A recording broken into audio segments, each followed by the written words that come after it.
स्वागत है एक और धमाकेदार वीडियो में। तो आज हम हाइड्रोलॉजी का नया वीडियो लेकर आ गए हैं।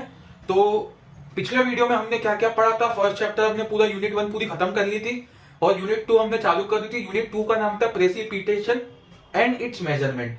उसमें हमने क्या पढ़ा था कि प्रेसिपिटेशन होता क्या है और प्रेसिपिटेशन के कितने फॉर्म होते हैं। और फिर हमने क्या देखा था कि हमने ये देखा था कि रेनफॉल किस कारण से होती है, यानी बारिश जो होती है अपने पृथ्वी के ऊपर, अर्थ के ऊपर, वो किस कारण से होती है। ठीक है, तो आज की वीडियो में हम बात करने वाले हैं रेनफॉल के बारे में। तो आज पूरी डिटेल में रेनफॉल की बात करेंगे, रेनफॉल और उसके टाइप्स के बारे में। तो चलिए वीडियो शुरू कर लेते हैं। वीडियो शुरू करने का सबसे एक इंपॉर्टेंट बात यह है कि अगर आपको इस सब्जेक्ट के पूरे परफेक्ट नोट्स चाहिए तो हमारे टेलीग्राम चैनल से आप जुड़ सकते हैं। टेलीग्राम चैनल यहाँ पर लिखा हुआ है t.study.zone-civil। ऐसा आप मतलब ऐसा सर्च करेंगे टेलीग्राम पे स्टडी जोन सिविल ये लिखा हुआ है, या तो फिर डिस्क्रिप्शन बॉक्स में आपको लिंक मिल जाएगी। वहां पे जाके भी आप एक बार टेलीग्राम का लिंक पे क्लिक करेंगे तो आप सीधे टेलीग्राम चैनल पे पहुंच जाएंगे। चैनल का नाम है स्टडी जोन सिविल। वहां पे जाके आपको क्या मिल जाएगी, हाइड्रोलॉजी की जो यूट्यूब पे जो क्लास चल रही है इसकी पूरी प्लेलिस्ट और नोट्स के पीडीएफ मिल जाएंगे। तो चलिए शुरू करते हैं आज की वीडियो। तो ये बात तो हो गई टेलीग्राम की, तो इसे रफ कर देते हैं।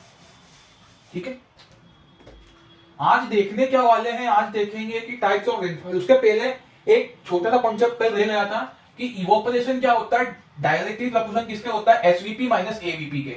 यानी एसवीपी और एवीपी में जितना डिफरेंस होगा वो क्या होगा, इवोपरेशन। उसके क्या होगा, डायरेक्टली प्रपोर्शन होगा। यानी उसी को ही मैं क्या बोलूंगा, एक तरीके से इवोपरेशन बोलूंगा। एवीपी को मैं क्या बोलता हूं दोस्त, ह्यूमिडिटी।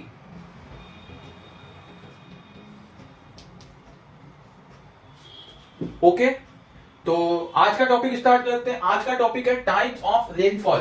तो रेनफॉल कितने टाइप्स की होती है, यहाँ पर बेसिकली हम 2 टाइप की रेनफॉल की बात करेंगे और उसके बाद क्लासिफिकेशन भी आएगा उसका। तो रेनफॉल कैसी है, पहली है कन्वेक्टिव रेनफॉल, दूसरी है ओरोग्राफिक रेनफॉल। आरएफ मतलब शॉर्ट फॉर्म है रेनफॉल का, तो इससे आप कंफ्यूज ना हो। आर मतलब रेन, एफ मतलब फॉल, रेनफॉल। ठीक है, तो यहाँ 2 तरीके की रेनफॉल है, जल्दी से नोट कीजिए। कन्वेक्टिव रेनफॉल और ओरोग्राफिक रेनफॉल, ये 2 तरीके की रेनफॉल हमारे मेनली इंडिया में होती है, या 2 तरीके की रेनफॉल पाई जाती है। ठीक है, तो सबसे पहले बात करेंगे कन्वेक्टिव रेनफॉल की। तो कन्वेक्टिव रेनफॉल क्या होती है, देख लेते हैं। तो यहाँ पर कन्वेक्टिव रेनफॉल क्या होती है, ये ऑकर्स होती है ड्यू टू लोकल हीटिंग के कारण। लोकल हीटिंग, जैसे ही थोड़ा बहुत हीट हुआ तो वैसे ही क्या होगा, हल्की सी बारिश हो जाती है, उसी को क्या बोलते हैं हम, कन्वेक्टिव रेनफॉल बोलते हैं। ठीक है, तो ये कन्वेक्टिव रेनफॉल क्या होती है, कन्वेक्टिव रेनफॉल सीजनल रेनफॉल नहीं होती। मतलब कि जो मानसून में बारिश आती है उसे हम कन्वेक्टिव रेनफॉल नहीं कहते हैं। ये कन्वेक्टिव रेनफॉल मतलब क्या होता है, मतलब वो होता है कि एकदम से कुछ समय के लिए तेजी से बारिश आ जाती है और फिर बंद हो जाती है, उसी को क्या बोलते हैं, वो एक कन्वेक्टिव रेनफॉल का टाइप हो सकता है। ठीक है, तो ये किस कारण से होती है पहले ये पता होना चाहिए, occurs due to local heating. अब यहाँ पे क्या होगा, एक जगह से विंड आएगी, यहां पर हॉट विंड एक जगह से आ रही है, यहां पर आके क्या हुआ, एक पॉइंट पर आके, एक जगह पर आके क्या हुआ कि उसकी डेंसिटी बढ़ जाएगी। अगर जिसकी डेंसिटी बढ़ेगी एयर की, तो एयर क्या करेगी, ऊपर जाना चालू करेगी। अगर एयर की डेंसिटी बढ़ेगी तो एयर क्या करेगी, ऊपर जाना शुरू कर देगी। तो इसमें क्या होगा कि जो एक एयर है, हॉट एयर जो होगी, क्या होगी कि गर्म हवा यहां से वहां से चलते हुए यहां पर आ रही है। एक इस जगह पर, मान लो इस जगह पर एक गर्म हवा आई और उस जगह पर एयर की क्या हो गई, गर्म हवा आ रही है। तो क्या होगा, गर्म जब हवा होगी तो उसकी डेंसिटी बहुत कम हो जाएगी। क्या हो जाएगी, डेंसिटी उसकी लो हो जाएगी। तो लो डेंसिटी होने के कारण वो क्या होगी, ऊपर चली जाएगी। जो एयर जो होगी वो ऊपर चली जाएगी। क्या होगा कि ऊपर चली गई, उसके बाद क्या होगा कि एक पॉइंट पर, मतलब एक ऐसा टेम्परेचर और ऐसा प्रेशर पर क्या हो जाएगा, वो एयर क्या हो जाएगी, ठंडी हो जाएगी। और ठंडी होने के बाद क्या होगा, वो बारिश बनकर नीचे आ जाएगी। इसे हम क्या कहते हैं, बचपन में हम पढ़ते थे, क्या पढ़ते थे, पहले क्या होता है इवोपरेशन, फिर प्रेसिपिटेशन। उसके पहले हम प्रेसिपिटेशन को हम बचपन में क्या बोलते थे, आप दिमाग से सोचिए जल्दी से। नहीं पता, चलिए बताते हैं कि हम उसे क्या बोलते थे दोस्त, कंडेंसेशन बोलते थे। क्या बोलते थे, कंडेंसेशन, यानी हवा कंडेंस हो जाएगी। तो वहां से गर्म हवा आई, इस पॉइंट पे क्या हुआ, डेंसिटी बहुत कम हो गई, उठकर ऊपर चली गई गर्म हवा, एक उस पॉइंट पे पहुंची जहां पर उसका क्या हुआ, कि एक ऐसा टेम्परेचर और ऐसा प्रेशर मिल गया जिसपे वो एकदम ठंडी हो गई और वहीं पर क्या हो जाएगा, वो बरस जाएगी। ठीक है, तो ये क्या होगा कि एक एयर जैसे कि है यहाँ पर, ये एक पॉइंट है, यहां से एयर ब्लो हो रही है, विंड ब्लो हो रही है। इस जगह पर आने के बाद जो एयर है, ये मान लो ये एयर है, इस जगह पर आने के बाद ये उसका टेम्परेचर क्या हो गया, बढ़ गया। तो मतलब क्या हो गया, ये एक तरीके से बोल सकते हैं इसे डेंसिटी कम हो गई। ठीक है, तो डेंसिटी कम होने के बाद ये यहाँ इस पॉइंट पर आके ये ऊपर चली जाएगी और फिर क्या होगा कि एक ऐसा टेम्परेचर और एक ऐसा प्रेशर आएगा। तो वहां पे क्या होगा कि उस जगह पर वो पानी में कन्वर्ट हो जाएगी और जल्दी से बारिश हो जाएगी। पर मैं ऐसा भी नहीं कह रहा हूं कि इसी जगह पर होगा, वो यहां से ऊपर गई है पर कुछ दूरी ट्रेवल करने के बाद या तो इस जगह पर भी बारिश हो सकती है। ठीक है, तो आपने ऐसा देखा होगा कि आपका कोई शहर है, मान लीजिए कि हम इंदौर में रहते हैं, मतलब मैं बेसिकली इंदौर में रहता हूं, तो इंदौर का एग्जांपल लेके समझाते हैं। देखो, जो इंदौर में रहते हैं उनको पता होगा, या कोई से भी शहर में रहते हो, इंडिया के कोई से भी कोने में रहते हो, ऐसा तो आपने देखा ही होगा कि ये मान लो ये एक इंदौर का एरिया है। ठीक है, आपको कैचमेंट के बारे में तो पता है कि कैचमेंट क्या होता है। ठीक है, तो ये मान लो ये इंदौर का एरिया है। ठीक है, अब ये है एयरपोर्ट साइड का एरिया, मान लीजिए कि ये एयरपोर्ट साइड का उधर आगे का एरिया है, और ये आ गया मतलब विजयनगर साइड का और इधर का एरिया, मतलब नया इंदौर जो इसे बोल देते हैं। बीच में पूरी सिटी है, यहाँ पे एयरपोर्ट साइड का एरिया, इधर वो विजयनगर साइड, मान लो कि विजयनगर साइड का एरिया हो गया इधर इस साइड का। मान लीजिए ऐसा होगा या नहीं होगा, ठीक है, वो मैं समझे। मान लीजिए, तो क्या हुआ कि कन्वेक्टिव रेनफॉल ऐसा होता है कि पूरे एरिया में ना होते हुए कुल जमा इतने पार्ट में क्या हो गई, बारिश हो गई, और इधर वाले एरिया वाले लोगों को पता भी नहीं चला कि कब बारिश हुई और कब बारिश बंद भी हो गई। यानी कुछ 15 मिनट के लिए या आधे घंटे के लिए या मोस्ट प्रोबेबली 45 मिनट के लिए यहाँ पे बारिश हुई और बारिश गिर के बंद भी हो गई। उसी बारिश को मैं क्या बोलूंगा, कन्वेक्टिव रेनफॉल बोलूंगा। तो इसी में क्या हुआ होगा, यहाँ से कुछ गर्म हवा आई होगी, यहाँ पर जाके डेंसिटी कम हुई, ऊपर गई, तो ऐसा टेम्परेचर या प्रेशर मिल गया उसमें जिसपे वो ठंडी हो गई और यहीं पे आके बादल बरस के और खत्म हो गए। ठीक है, तो ऐसी रेनफॉल को ही क्या बोलते हैं, कन्वेक्टिव रेनफॉल बोलते हैं। तो यहां पर कन्वेक्टिव रेनफॉल, ठीक है, इतना ही होता है कन्वेक्टिव रेनफॉल के बारे में। अब अगली रेनफॉल की बात कर लेते हैं। नेक्स्ट टाइप की रेनफॉल है ओरोग्राफिक।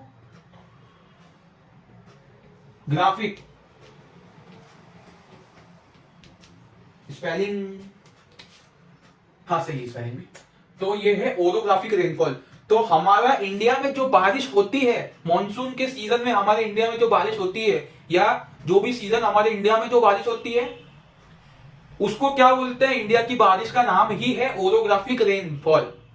ठीक है, ये एक टाइप होता है, इंडिया की बारिश का ही एक टाइप है, उसे क्या बोलते हैं, ओरोग्राफिक रेनफॉल। ठीक है, तो अब ये जो इंडिया है, इंडिया जो होता है उसमें नीचे से जो होता है कि जो सी वगैरह जो होते हैं नीचे, पैसिफिक ओशन वगैरह, इधर से कहीं से हवा आती है और वो क्लाउड्स को लेते हुए आती है, क्लाउड्स का फॉर्मेशन करती है, फिर एक जगह क्या होते हैं, क्लाउड्स इकट्ठे हो जाते हैं और आगे जा नहीं पाते हैं, और उसी को वहीं पे जाकर क्या होते हैं, हवा से इधर उधर जाते हुए बरस जाते हैं, उसी को क्या बोलते हैं, ओरोग्राफिक रेनफॉल बोलते हैं।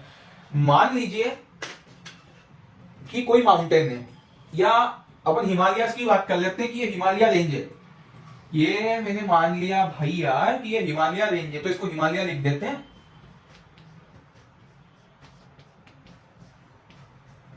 ठीक है, ये हिमालयन है। यहां पे कौन सा देश है भाई, इंडिया।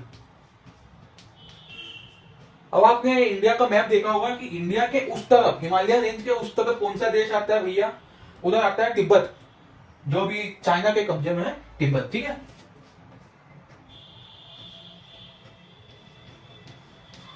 ये तिब्बत है, इधर इंडिया है। तो ऐसा बोला जाता है कि तिब्बत एक लेस रेनफॉल एरिया है, यहाँ पे बारिश बहुत कम होती है, बहुत कम, इंडिया के मामले में इंडिया के बराबर, मतलब इंडिया के कंपैरिजन में यहाँ पे बहुत बहुत बहुत कम रेनफॉल होती है। ऐसा क्यों होता है अभी समझते हैं। एक अच्छा सा एक चित्र बना के पूरा अच्छे से समझाता हूं मैं आपको, तो थोड़ा सा देखना, आप इसे समझ में आएगा।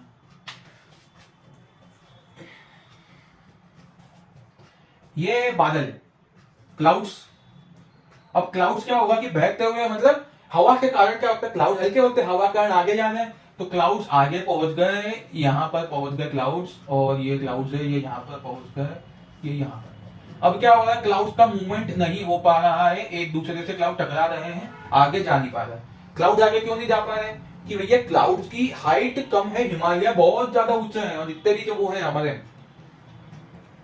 पर्वत इलाके है, माउंटेन रीजन है, तो वो माउंटेन रीजन बड़े हैं, क्लाउड्स हमारे यहीं तक ही है। तो क्या हो रहा है कि ये बेरियर हो रहा है, क्या हो रहा है, क्लाउड्स को आगे नहीं जान दे रहा। तो क्या है ये, इसको बोल सकते हैं नेचुरल बेरियर।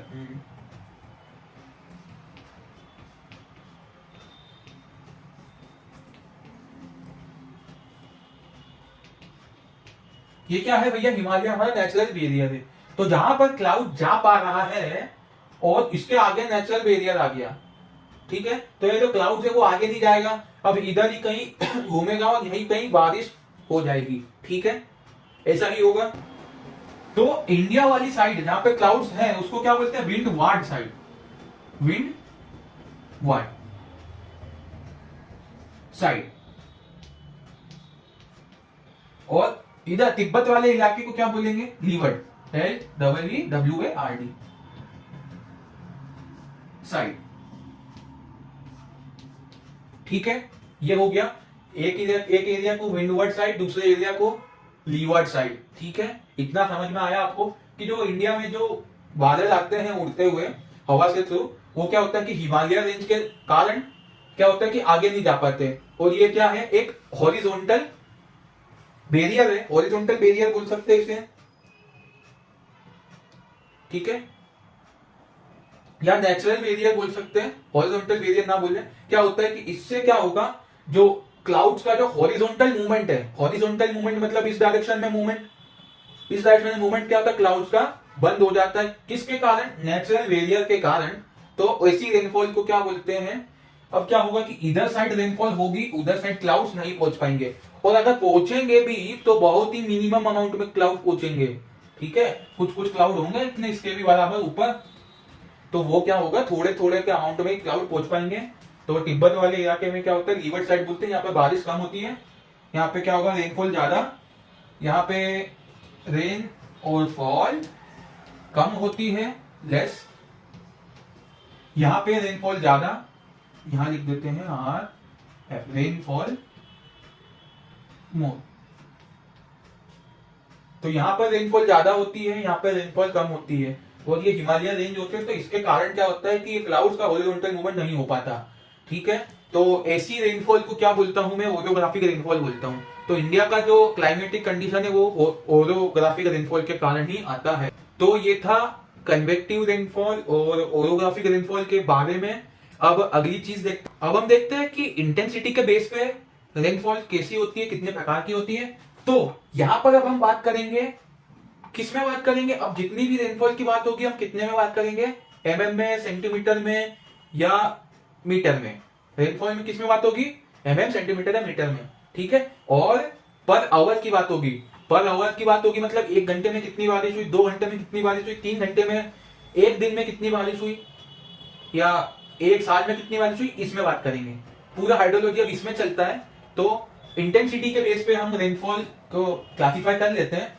अगर रेनफॉल की इंटेंसिटी 1 mm पर आवर से लेके 2.5 mm पर आवर तक है, यानी 1 घंटे में 1 mm पानी गिरा, या 1 mm से लेके 2.5 mm यानी 2.5 mm तक का पानी गिरा, तो उसे हम क्या बोलेंगे, लाइट रेनफॉल बोलेंगे, ठीक है। दूसरा है 2.5 टू 7.5, अगर 2.5 mm से 7.5 mm के बीच में अगर बारिश हो रही है पर आवर में, तो मीडियम रेनफॉल बोलेंगे। अगर ग्रेटर देन यानी 7.5 mm से ज्यादा का पानी बरस रहा है, तो उसे मैं क्या बोलूंगा, हेवी रेनफॉल बोलूंगा, ठीक है। 3 तरीके की क्या होती है, रेनफॉल होती है। और एक छोटी सी एक और रेनफॉल होती है जिसे हम रेनफॉल नहीं कहते, पर इसे यहाँ पे लिख दिया मैंने बस। तो 1 mm से कम की जो बारिश होगी, हालांकि उसका कोई ज्यादा फर्क नहीं पड़ेगा, पर 1 mm से जब कम की बारिश हो रही है, उसे हम हिंदी में क्या बोलते हैं भैया, एकदम बहुत ही बारीक बारीक बूंदाबांदी, बहुत बार क्या बोलते हैं कि बौछार हो रही है, ठीक है। बौछार को हम क्या बोलते हैं, ड्रिजल। यानी अगर 1 mm पर आवर से भी कम की बारिश हो रही होगी, तो उसे क्या बोलूंगा मैं, ड्रिजल बोलूंगा, ठीक है। तो यहां पर 4 तरीके से क्लासिफाई किया है on the basis of intensity, कि अगर 1 mm से लेके 2.5 mm तक की जो बारिश होगी पर आवर, तो लाइट, 2.5 mm से 7.5 mm पर आवर से medium, greater than 7.5 mm per hour तो हैवी, और less than 1.5 mm per hour तो ड्रिजल, ठीक है। तो ये रेनफॉल के क्लासिफिकेशन थे। तो अब अगली वीडियो में यानी हम अगला टॉपिक हम क्या उठाएंगे अगली वीडियो में कि रेनफॉल को हम मेजर कैसे करते हैं, यानी रेनफॉल को मेजर कैसे करेंगे और कैसे मेजर करते हैं, कितने दिन में मेजर करते हैं, इंडिया में कौन सी मेथड यूज होती है मेजर करने में, और उसके कुछ न्यूमेरिकल्स भी सॉल्व करेंगे आने वाली वीडियोस में। तो आज के वीडियो में इतना ही, मिलते हैं अगले वीडियो में, तब तक के लिए बाय बाय, जय हिंद, वंदे मातरम।